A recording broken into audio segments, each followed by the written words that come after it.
a lot of the great performers who communicate most effectively will come from the humanities.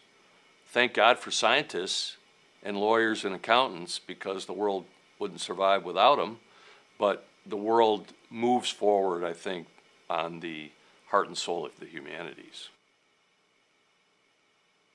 What I find primarily in arts and letters people is they have enormous flexibility. They don't come to an interview with, here's who I am. They come to an interview with, what do you need? And the kind of training and background that they get from their peers and their faculty members gives them a chance to be as flexible as you're going to need in the work environment. It starts with, are you a nice person? And if you are, thank mom and dad.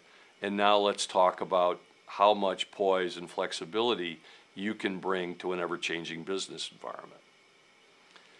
A lot of consulting firms, name brand firms, will look for humanities people to join their team, because when their clients bring consultants in because they don't know what to do. And in order to get to the what should we do, you need the kind of training that an arts and letters education brings you to explore, to question, to propose. How about experiment once in a while? And we look for people who can do that. Two of the difference makers where I work is the ability to write and the ability to speak. Every single day for 36 years, I put to work what I learned from Dr. Thomas Stritch about how to write. And there's no substitute for a great written proposal in the business environment. It's a lost art, quite honestly, today, and we need to revive it. In the business world today, we are becoming far more of a services-oriented environment. It's not so much of a buggy whip goes to automobile, punch card goes to computer.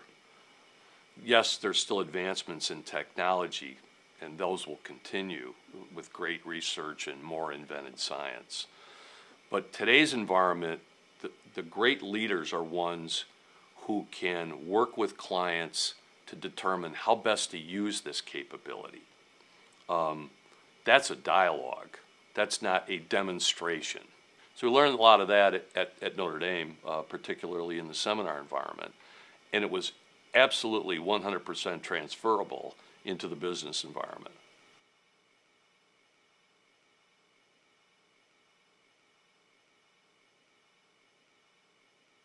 I picked American Studies primarily because it had its three components that I was most interested in.